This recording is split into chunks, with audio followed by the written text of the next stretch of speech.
Bonjour à toutes et à tous. Dans cette vidéo, nous allons donc tester le nouvelle version de Kimi qui est Kimi K2.6. Alors, Kimi K2.6 est une nouvelle version donc de l'IA Kimi, qui est une IA qui est un petit peu différente de ce que l'on connaît habituellement, puisque c'est pas uniquement un environnement de développement ou une IA générative de développement, c'est une IA dite agentique. C'est-à-dire qu'elle va faire travailler plusieurs agents spécialisés, chacun dans un domaine, et donc elle nous promet une possibilité de pouvoir, entre guillemets, être à peu près bonne partout. Nous l'avons vu dans différentes autres vidéos, chaque IA spécifique a un domaine d'action. Par exemple, Claude est très bon pour faire du code dur, du traitement de données lourd et pour faire du scrapping. À contrario, il est peut-être un peu moins bon pour faire de belles interfaces. Il va avoir des interfaces qui sont un peu conventionnelles, un peu classiques et on va pouvoir, utiliser plutôt pour des belles interfaces, plutôt Gemini ou autre, voilà. Donc Kimika 2.6 nous promet ça. Par rapport à Kimika 2.5, cette nouvelle version nous promet également d'être plus efficace, d'être plus fiable et d'avoir un système agentique beaucoup plus adapté. Alors pour ce faire, nous allons tout simplement la mettre la mettre en place, la faire travailler. Si vous cherchez des benchmarks ou des choses comme ça, il y avait un pléthore de sites qui benchmark en permanence les IA. Nous, puisqu'on est sur du dev, on va la faire travailler sur du dev. Alors, pour ce faire, on va utiliser tout simplement 2 choses. La première chose que je vais utiliser, c'est comme d'habitude, je vais utiliser Mammut. Donc Mammut qui me permet d'avoir accès à plein d'IA, sans avoir à payer chaque abonnement séparément. Et nous allons utiliser, Windsurf, qui est donc une interface basée sur, Visual Studio Code et qui nous permet donc d'aller créer du code avec Cascade. Cascade qui est tout simplement l'interfaçage entre les différentes IA et notre code. Voilà.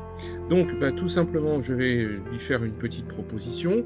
Alors, je vais lui demander, peux-tu, donc là, je vais demander tout simplement à une IA comme Claude de me générer le prompt. Donc, peux-tu créer le prompt pour Windsurf, surf, euh, pour créer une application. Alors, si je fais des fautes, ça ne va pas l'aider, évidemment.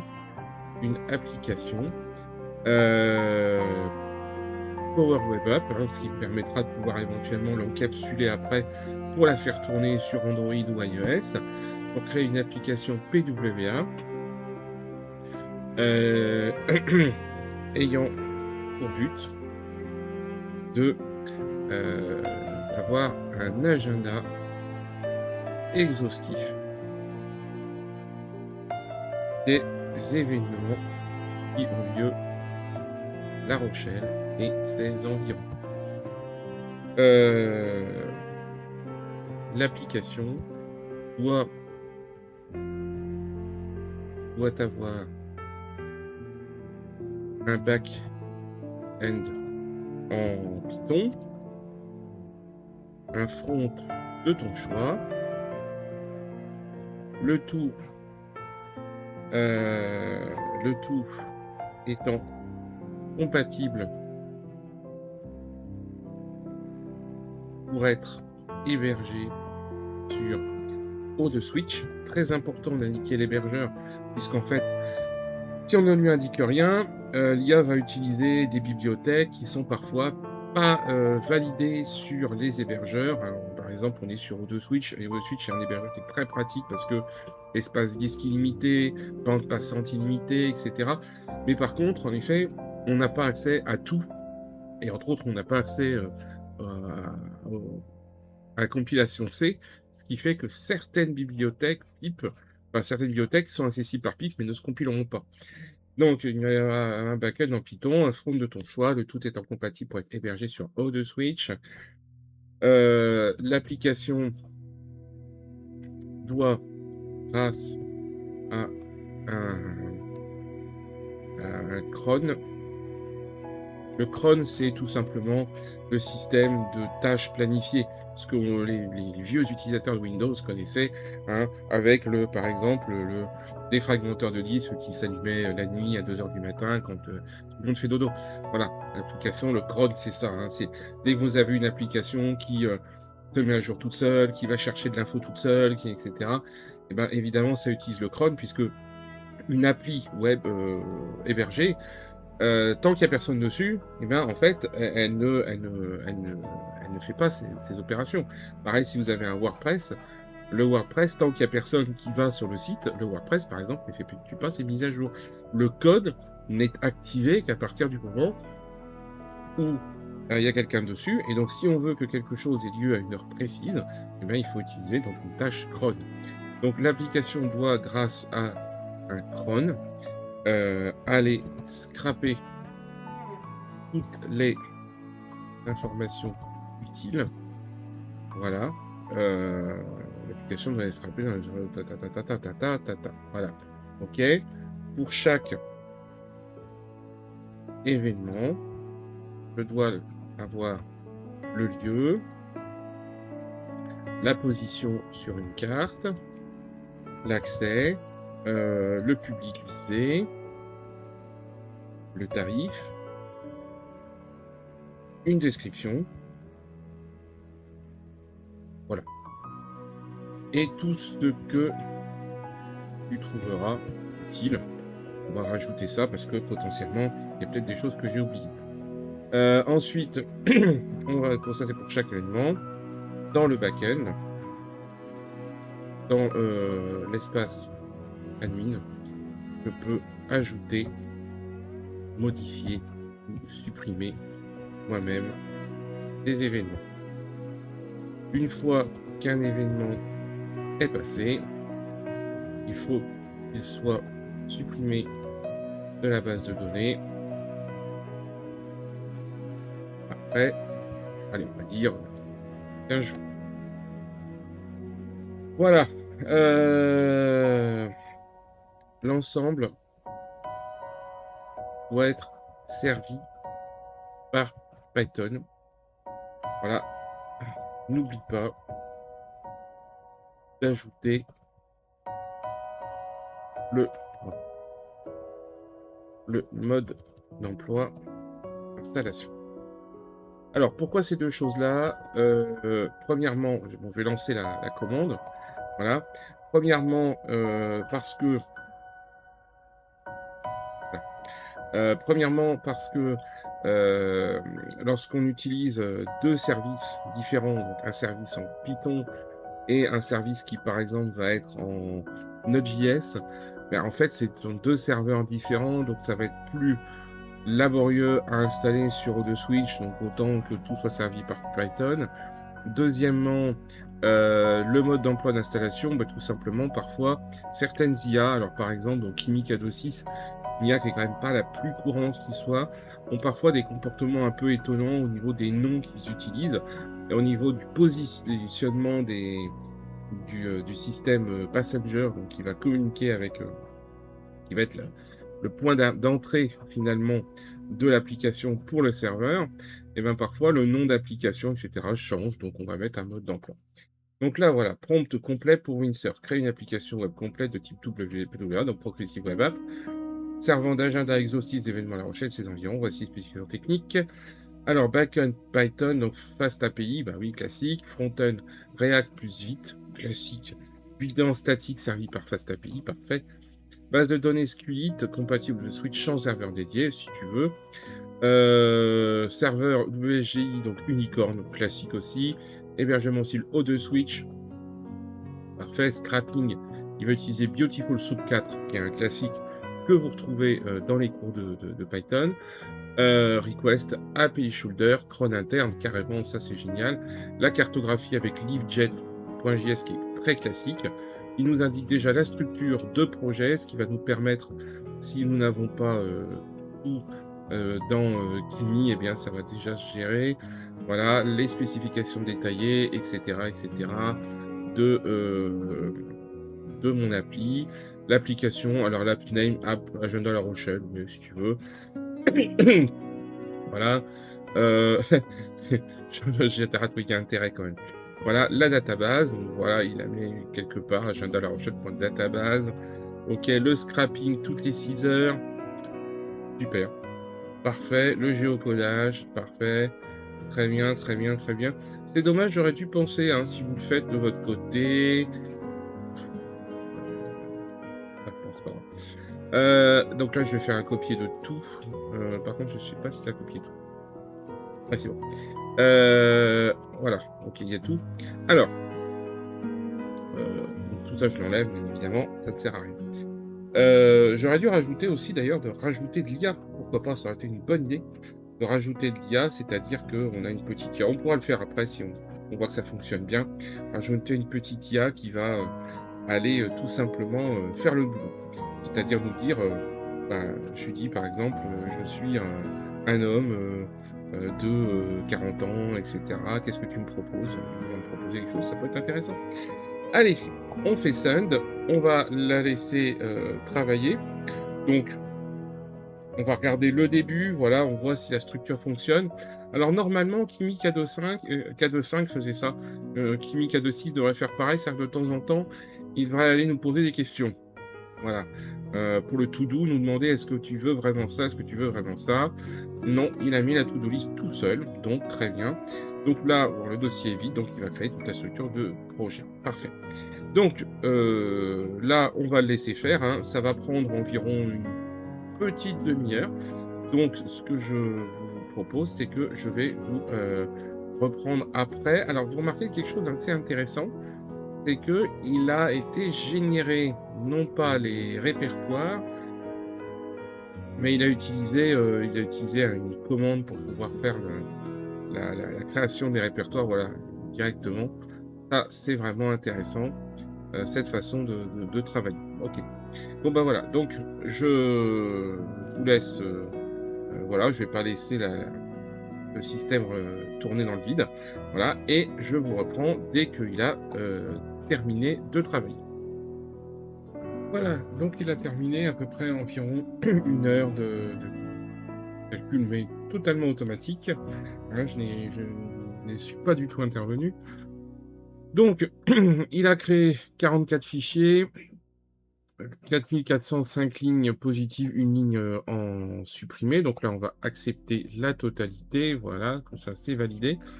Donc là, il nous propose premièrement d'installer les dépendances. Donc là, on est bien sur le répertoire qui s'appelle Agenda La Rochelle. Je ne sais pas pourquoi CD La Rochelle Agenda.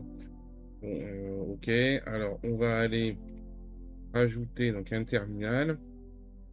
Je pense que ce CD, il n'y en a pas besoin, puisque on n'en a pas besoin. Ok, on va faire directement on va faire directement l'élément. Donc, on va faire ici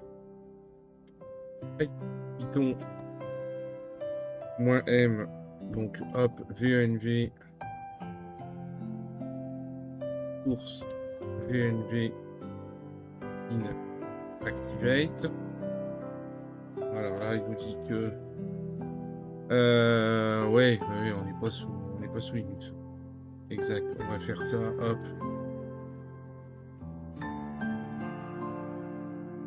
Ouais.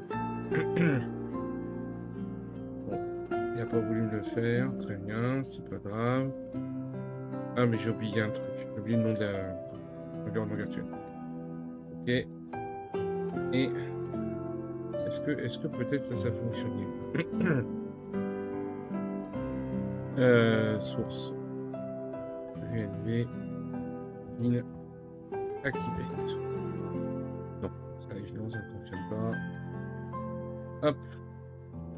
Donc là on voit bien qu'il me crée le VNV. Voilà. Ouais, je sélectionne. Ok, donc là il génère tous les fichiers nécessaires. Ok, il a fini. Donc là ensuite venv /bin/activate. Bon. Alors, bah oui. On va faire script des VLV script activate. Le fichier n'existe pas. Qu'est-ce que j'ai fait? Activate.bat.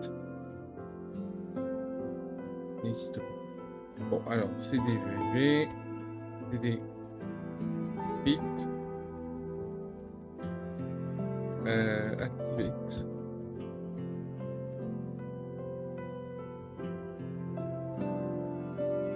La commande, ok, non, je taper, ah oui, activate. Bat. Ok, donc là c'est, on n'a pas activé l'environnement virtuel. Donc on va faire un pip install. Alors hop, on va faire cd point point cd point point cd je suis bon, c'est bon. Et on va faire un pip install. -r requirements. Alors avant, on va enlever toutes les versions.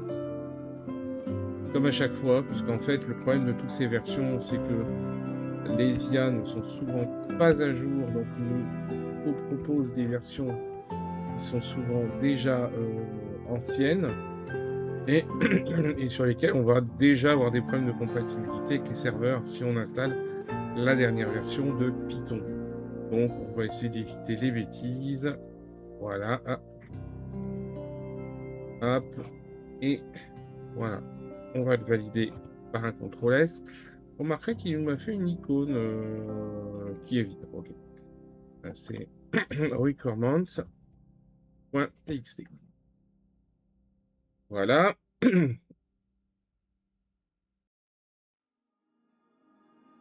La plupart des choses sont déjà faites, puisque en effet j'ai déjà utilisé la plupart des packages pour faire autre chose. Voilà, ok. Bon là il me dit que j'ai une nouvelle version de pip, je le ferai plus tard. Ensuite, là je vais faire un cp.env.example backend /.env. C'est pour configurer l'environnement. Ok. On va initialiser la base de données comme il nous l'a demandé. Donc, pour l'instant, ça se passe plutôt bien, hormis cet environnement virtuel. Alors, c'est dû tout simplement au fait qu'il n'a pas repéré qu'on ne travaillait pas sous Linux. Voilà. Voilà, bon. C'est pas grave. Alors, ça commence. Alors, CD. Ouais, ok. Je vais faire un CD. Ben, je vais le faire en 2 fois. C'est vrai. Et bon.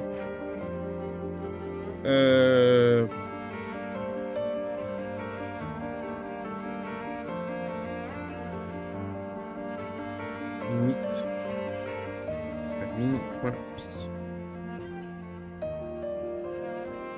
D'accord. Bon, c'est assez long. Ok. Vous utilisez par changement. Changer le mot de passe du fichier .env pour la sécurité.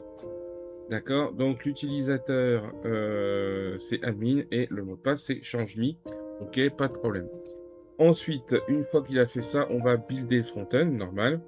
Donc cd cd front-end. Là, il nous le propose en une seule commande. J'aurais pu le faire en une seule commande, ça aurait fonctionné. npm install. Voilà, donc là, il va installer les dépendances. Et ensuite, on va faire un run build. Le run build, c'est une commande en Node.js qui va nous permettre tout simplement de créer un élément qui est auto-utilisable directement sans ça. Alors là, on commence assez mal parce qu'on a un npm error. Ok, très bien. Alors, très bien, très bien, très bien. Donc là, il me dit que c'est pas bon. Donc là, on va aller tout simplement lui faire un CTRL-C, CTRL-V. Voilà, bon, ça peut arriver, hein. C'est pas exceptionnel. Voilà, ok. package, donc un sous-module de donc il faut supprimer la ligne. OK, très bien. Donc il va le faire, il va corriger ça. Très bien, voilà. Est-ce que c'est bon maintenant? Donc là, il me donne le résultat. Ah! Tant qu'à faire, il me fait la commande npm. Il est pas besoin de le faire.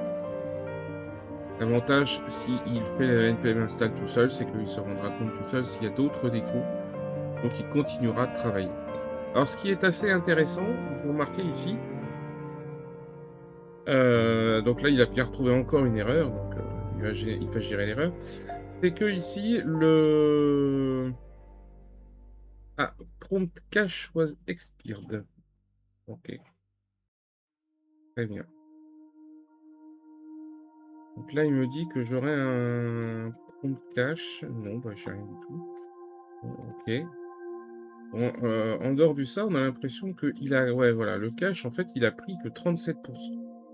Donc c'est pas mal en fait, 37 pour générer une application complète, c'est assez intéressant.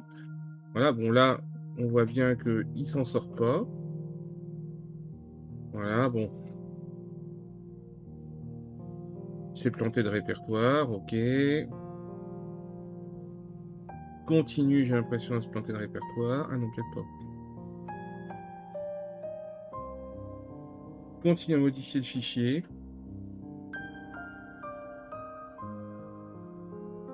Ouais. J'aime bien, l'utilisateur continue de lancer npm install. Alors c'est lui-même, mais bon, c'est pas grave. L'utilisateur semble lancer les commandes lui-même depuis le canal IDE.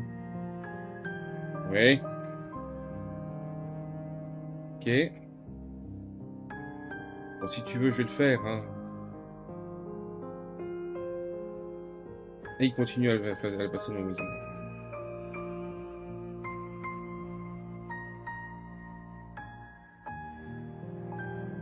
Mmh. Bon. Alors là, on est typiquement sur quelque chose qui n'existerait pas sur, par exemple, sur Claude, hein. C'est-à-dire que sur des IA comme Claude, on a quelque chose qui est plus rigoureux, hein. C'est-à-dire qu'il va pas tourner en boucle, à faire toujours la même commande. Quand il voit qu'il y a un problème, il essaye une autre méthode. Voilà. Là, je trouve qu'elle est quand même la Kimi K26, elle est quand même très bornée.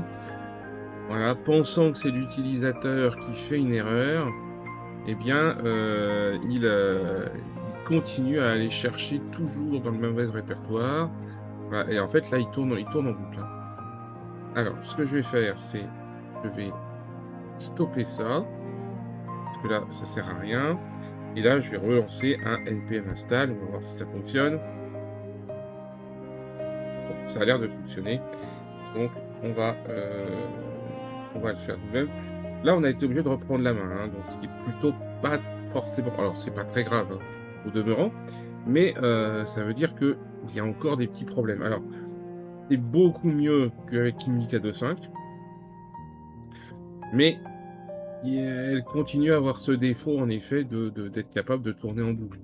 Là, si je l'avais laissé faire, potentiellement pendant 20 ou 30 minutes, elle aurait continué à envoyer la mauvaise commande et à dire que c'est l'utilisateur qui a envoyé la mauvaise commande. Voilà, bon, ça, je vais le laisser continuer à faire ses dépendances. Donc, il a envoyé la mauvaise commande une fois, deux fois, trois fois, quatre fois, cinq fois, six fois, sept fois, 8 fois, 9 fois, 10, 11, 12, 13, ouais. Avant que je l'arrête, hein, il a fait quand même 13 fois l'erreur. Bon, alors maintenant, donc la gestion des dépendances est faite, donc je vais pouvoir faire le npm run build. Voilà, hop. Alors, je ne suis pas certain qu'il ait eu la bonne idée de nous faire un readme. Si nous avons un readme, donc là, bon, voilà, ça fonctionne. Voilà, j'ai le readme ici, je suis pas obligé de garder ça ici. Voilà, lancer, ah, par contre, je n'ai pas cette commande. Ah, voilà.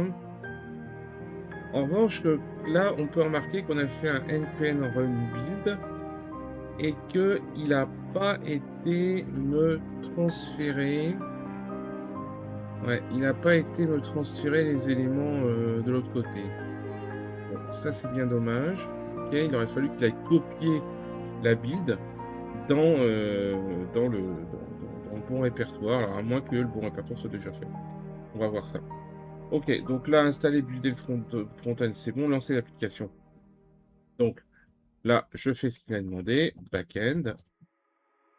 Voilà, très bien. Là, je vais sortir le unicorn. Donc unicorn, c'est tout simplement le serveur. Parfait, parfait. Tac. Bon, pour l'instant, ça a l'air de fonctionner. Started. Là, hop, je chope la commande. Oui, je veux qu'il ouvre le site web externe. Ouais, alors, bon. Avec évidemment le 0, 0, 0, 0, ça ne fonctionne pas, hein. Alors, on va aller chercher directement sur la bonne truc, c'est localhost, hein. Localhost, port 8000. Alors, localhost, port 8000.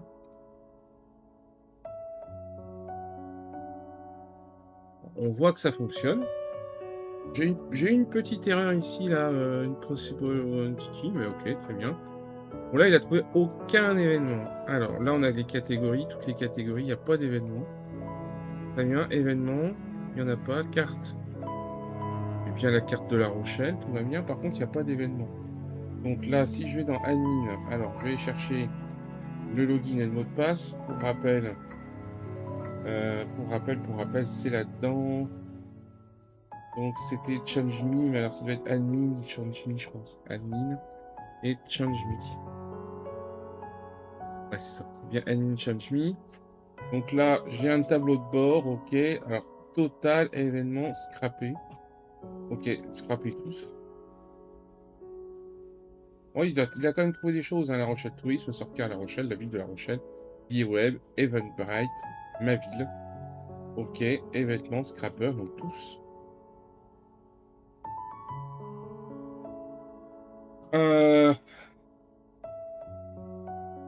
Est-ce que ça a fait quelque chose? J'ai l'impression que c'est pas du tout. Alors, ok, admin, admin, change me. Il y a vraiment rien là qui arrive.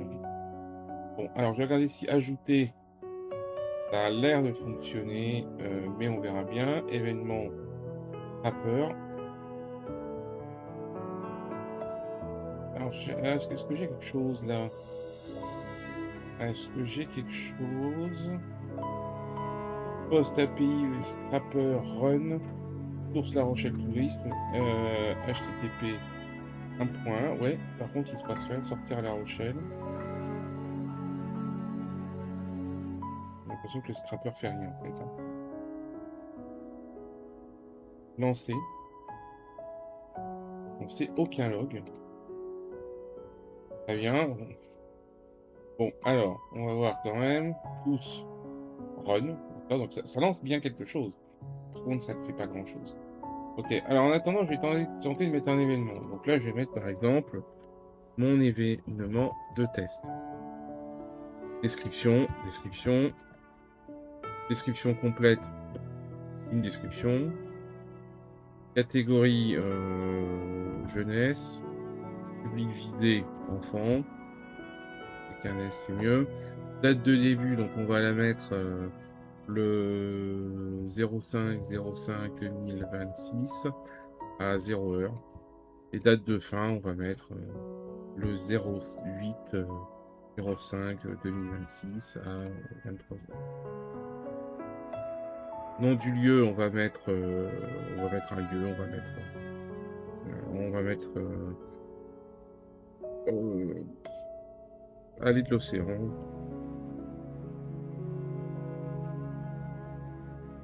Voilà. Adresse, on va mettre rue, 18 rue de la Sole. On verra si ça marche. La Rochelle, 17 000. Bon, voilà. Prix, il n'y en a pas. Détail du prix. Ok, créer. Bon, là, on voit que le créer, alors voilà, une processable entity. Donc là, La création ne fonctionne pas. Erreur de sauvegarde. Ok, alors. Bon. Donc déjà, on va faire ça. Et on va le renvoyer sur ça. Alors, au passage, pendant qu'il est en train de travailler, on remarque qu'en termes d'interfaçage, alors certes, la carte fonctionne bien, mais en termes d'interface... Ah, ah, ça y est, ça a commencé à réagir. Autre cartoon comédie, Saint-Pierre d'Oléron. Le nom de ton projet, c'est des transitions, incroyable commerce, ah, marrant. Ah, c'est pas mal. C'est pas mal. Alors, toutes les catégories, ouais, on n'a pas grand-chose. Autre. Eventbrite. En fait, il y a qu'Eventbrite qui a l'air d'avoir marché. Toujours Eventbrite. Hein. Ah, ça continue à... En fait, le scrapping est très très long, j'ai l'impression. Là, c'est toujours Eventbrite. Ajouter à mon calendrier. Ah, ça sort bien un ICS, c'est pas mal. Ça fonctionne bien, c'est bien. Voilà, ok. Oh, on a des choses qui arrivent, c'est ok, très bien. Très bien, très bien, très bien. Bon, alors, il manque les images. Bon, on a des petits qui sont pas forcément e-commerce, valorisation des déchets. Voilà, alors on a le lieu et l'accès, on a que La Rochelle. Ah, je pense qu'il y a quand même un peu de travail à refaire sur la carte. Et ouais, toute. La carte, il n'y a rien qui s'affiche. Il y a encore un peu de travail.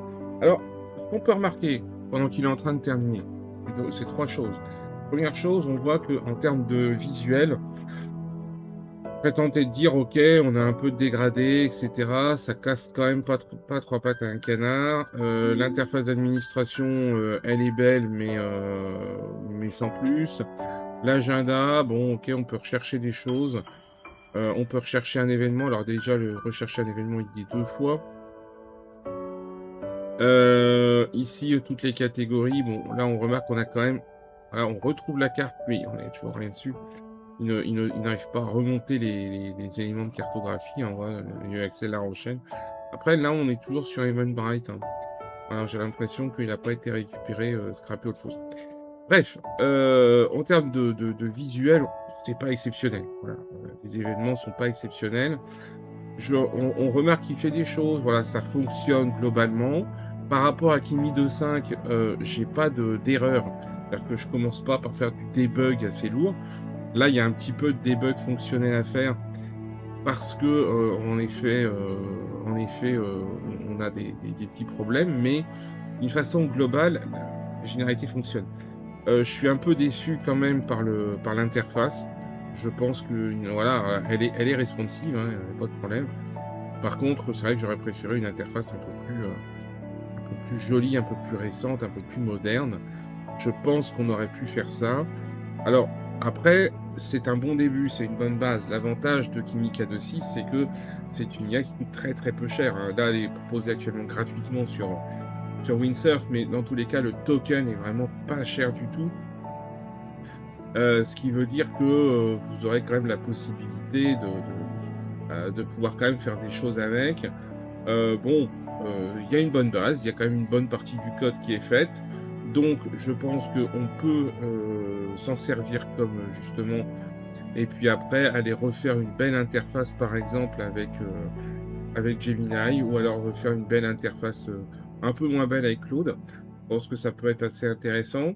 Il l'a fait en une fois, donc hormis les petits problèmes qu'on a eu là, mais il l'a fait en une fois. Donc, on va dire que globalement, c'est plutôt une bonne surprise. Je trouve qu'on n'est quand même pas encore au niveau d'un Claude ou d'un Gemini, mais on s'en rapproche quand même de plus en plus et on peut réussir à faire la base, lui faire faire la grosse partie du code tout seul, ce qui nous permet comme ça de ne pas avoir à utiliser des milliers de tokens pour ce code. Et en contrepartie, bah, on a juste à aller faire une modification d'interface. Il a installé, hein, il a utilisé NPM, il a utilisé Vite, donc ce qui veut dire que Ce qui veut dire qu'il a utilisé un framework qui est quand même capable de faire des belles interfaces. Donc maintenant, il reste plus qu'à aller un peu plus loin. Pour le scrapping, je pense qu'il faudra mieux mettre un petit coup. Là, ça a l'air de fonctionner. Je pense que c'est juste très lent. Auquel cas, bon, bah, il va falloir voir avec le cron pour pouvoir le faire en plusieurs parties. J'ai l'impression, je ne vois pas de fichier. Voilà, on a bien un vite config, hein.